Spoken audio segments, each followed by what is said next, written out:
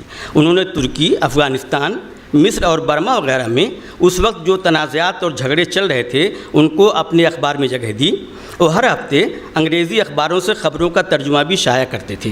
انہوں نے مولوی سمیع اللہ کے بیٹے جو اس وقت انگلینڈ میں رہ رہے تھے ان کو اپنا نمائندہ مقرر کیا تھا۔ سر سید نے عالمی خبروں کا دائرہ کافی حد تک وسیع کر دیا، اور نہ صرف عالم اسلام بلکہ دیگر خطوں کی خبریں بھی ان کے اخبار میں شائع ہوتی رہی ہیں۔ یورپ میں سائنسی، سیاسی، انتظامی اور سماجی سطحوں پر ہونے والی تبدیلیوں اور سرگرمیوں کو بھی انہوں نے اخبار میں جگہ دی۔ انہوں نے اردو اخباروں کے مقامی رنگ کو بین الاقوامی رنگ دے دیا۔ اگر ہم یہ کہیں تو غلط نہیں ہوگا کہ سر سید نے باضابطہ طور پر اردو اخباروں میں بین الاقوامی امور و معاملات شائع کرنے کی ایک روایت کی داغ بیل ڈالی۔ اس روایت کو بعد میں مولانا ابوالکلام آزاد، مولانا محمد علی جوہر اور مولانا ظفر علی خان وغیرہ نے آگے بڑھایا اور اسے توانا کیا۔ تحریک خلافت سے متعلق خبریں ہوں، عالم اسلام کی صورتحال ہو یا دیگر مسائل ہوں، انہوں نے کھل کر ان پر لکھا، اور نہ صرف لکھا بلکہ قارئین کی رہنمائی بھی کی۔ مولانا آزاد نے الہلال میں خلافت عثمانیہ اور دوسرے موضوعات کو خاصی جگہ دی۔ بقول ملک زادہ منظور احمد، الہلال کے صفحات کا ایک بڑا حصہ عثمانیت سے بھرا ہوا تھا۔ انہوں نے شیخ جمال الدین افغانی کو ہندوستان سے روشناس قرارا، شام، فلسطین، عراق اور مصر کے حالات بھی شائع کیے۔ انہوں نے مشرق وسطیٰ اور عالم اسلام سے متعلق مضامین کی اشاعت کے لیے مستقل کالم بنا رکھے تھے۔ مولانا محمد علی جوہر کے اخبار ہمدرد میں بھی غیر ملکی خبریں شائع ہوتی تھیں، بلکہ انہوں نے قارئین ہمدرد کو عالمی حالات و واقعات سے فوری طور سے واقف کرانے کے لیے بین الاقوامی خبر رسائی ایجنسی رائٹر اور ایسوسیٹڈ پریس آف انڈیا کی خدمات حاصل کی تھیں۔ آزادی سے قبل کئی اخبارات انگریزی اور عربی اخبارات کی خبروں اور مضامین کے ترجمے شائع کیا کرتے تھے تاکہ ان کے قارئین عالمی حالات و معاملات سے واقف ہوتے رہیں۔ 25 برسوں تک اخبار الجمعیت کے مدیر رہے مولانا محمد عثمان فاروق علیت الجمعیت کی ادارت سنبھالنے سے قبل کراچی میں اخبار الوحید کے لیے عربی اخباروں سے ترجمے کرتے تھے۔ آزادی کے بعد عالمی واقعات و مسائل پر توجہ میں اضافہ ہوا، البتہ نقطۂ نظر اور انداز پیشکش میں تبدیلی آ گئی۔ مولانا آزاد اور مولانا محمد علی جوہر کے یہاں بین الاقوامی خبروں اور مضامین کے انتخاب میں مسلم یا اسلامی نقطۂ نظر کو اہمیت حاصل تھی۔ البتہ آزادی کے بعد اس میں یعنی مسلم نقطۂ نظر میں شدت آ گئی۔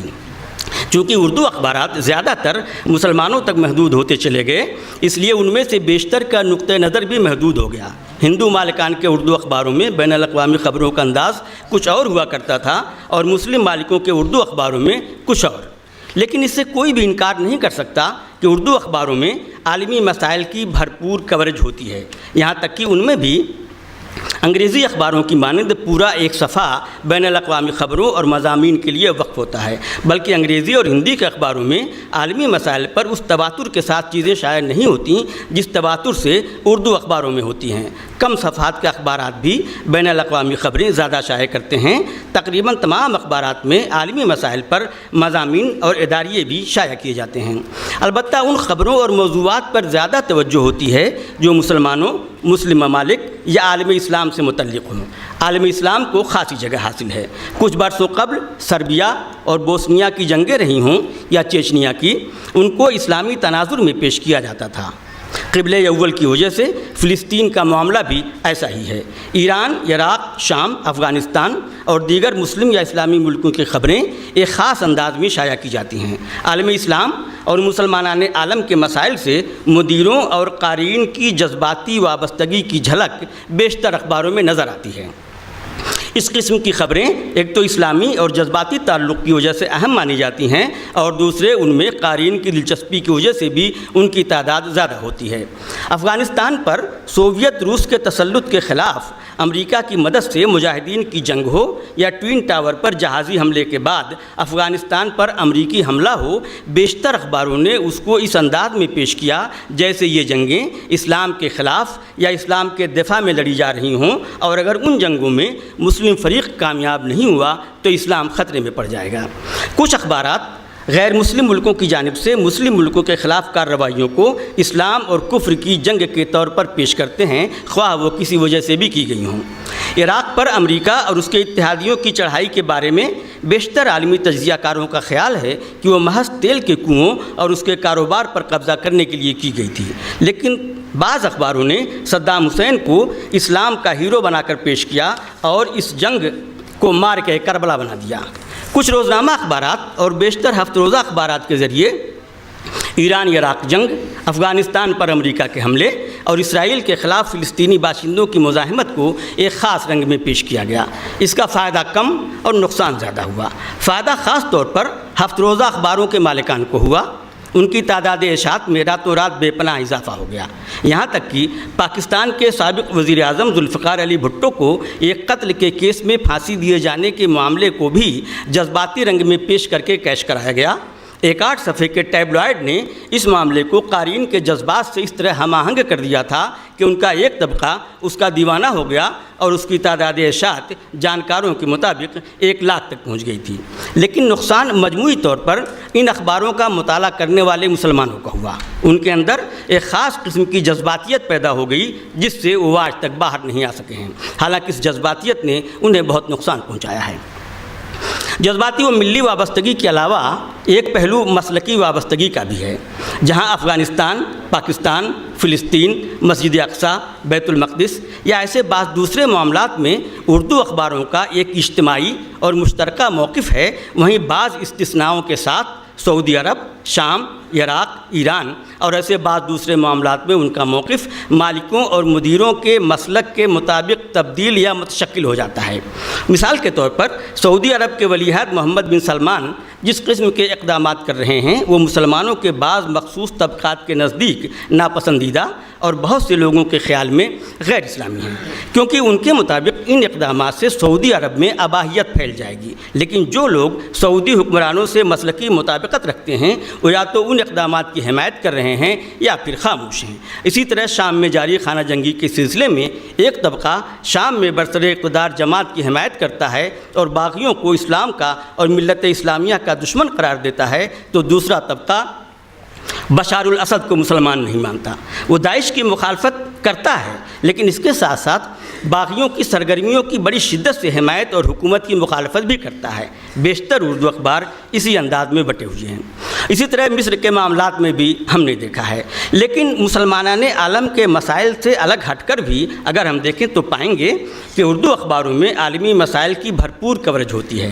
مثال کے طور پر فیس بک ڈیٹا چوری اور اس معاملے میں کیمبرج انالیٹیکا کے رول، عراق میں داعش کے ہاتھوں 39 ہندوستانیوں کے قتل، امریکا، روس اور چین کے صدارتی انتخابات، برطانیہ کے یورپی یونین سے الگ ہونے کے فیصلے، جنوبی کوریا کے حکمراں کم جونگ ان کی سرگرمیوں، میانمار کے روہنگیا مسلمانوں کی زبوں حالی۔ روہنگیا مسلمانوں کے مسئلے کو صرف مسلمانوں کا مسئلہ کہہ کے نظر انداز نہیں کیا جا سکتا، یہ انسانی حقوق کا بھی مسئلہ ہے۔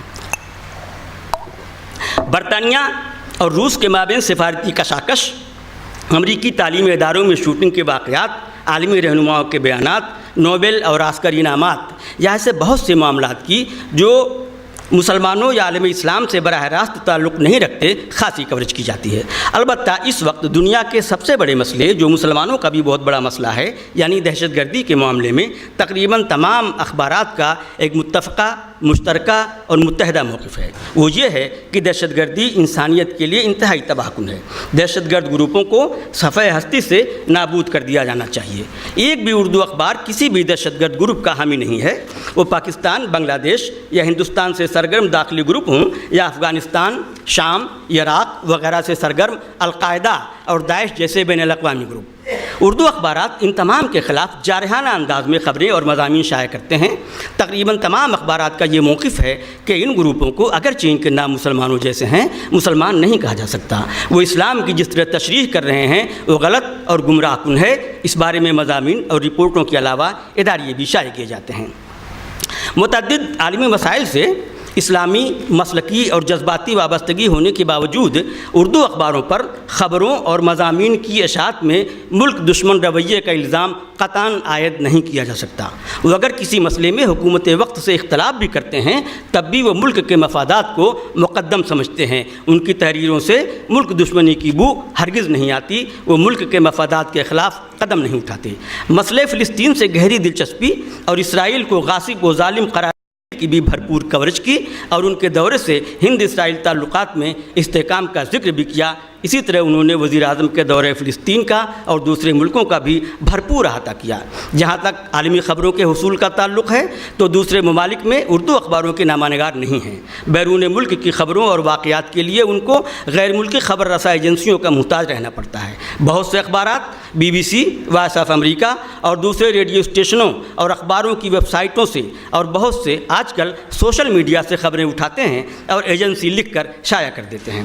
غیر ملکی ایجنسیوں پر انحصار اور خبروں کی عدم تحقیق کی وجہ سے بعض اوقات اخباروں کی پالیسی کے برعکس خبریں بھی شائع ہو جاتی ہیں، یا یہ اخبارات لا علمی میں ان گروپوں کو بھی دہشت گرد قرار دے دیتے ہیں جن کو وہ اصولی طور پر دہشت گرد نہیں مانتے۔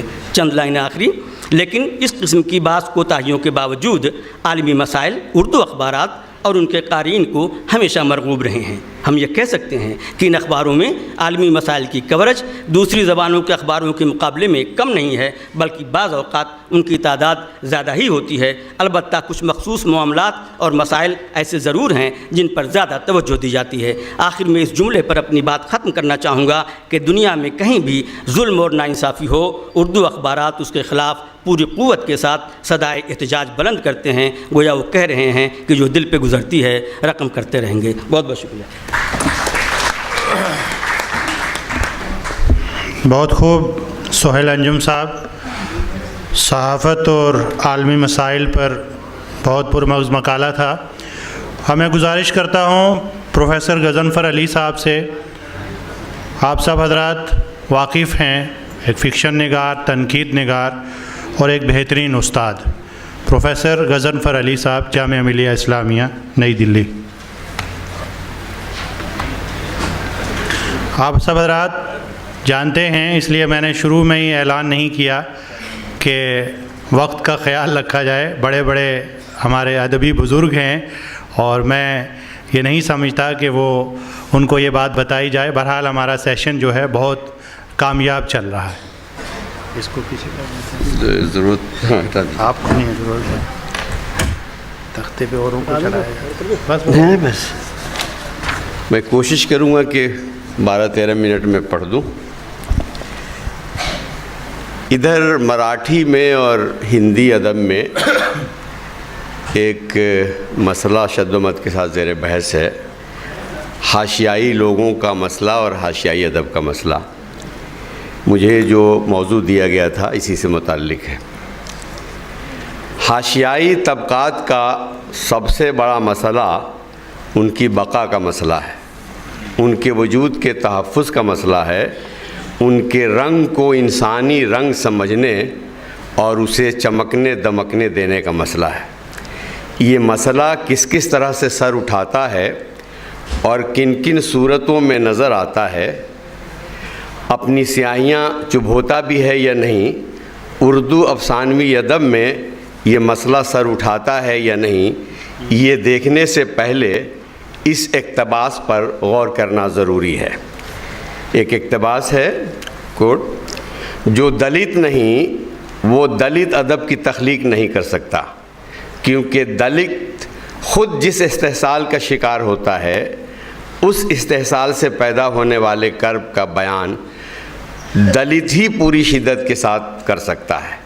غیر دلت تخلیقار تو ہمدردی میں اپنی تخلیق پیش کرتا ہے، وہ اس شدت کرب کو کیا جانے جسے دلت نے صدیوں تک محسوس کیا ہے۔ دلت ساہتیہ کا سوندریہ شاستر میں دیا گیا اوم پرکاش بالمیک کا یہ بیان شاید اس لیے شدت اختیار کر گیا ہے کہ حاشیہ مرکز کی متواتر مار سے مدتوں تک سیاہ ہوتا رہا ہے۔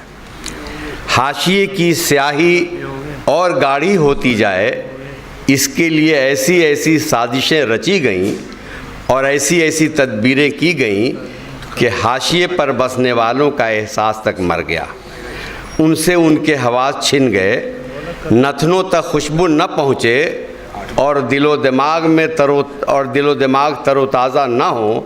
اس کے لیے ان کی سماعت میں ایک کہانی ڈال دی گئی کہ پھول سونگھنے سے بھوت پکڑ لیتا ہے۔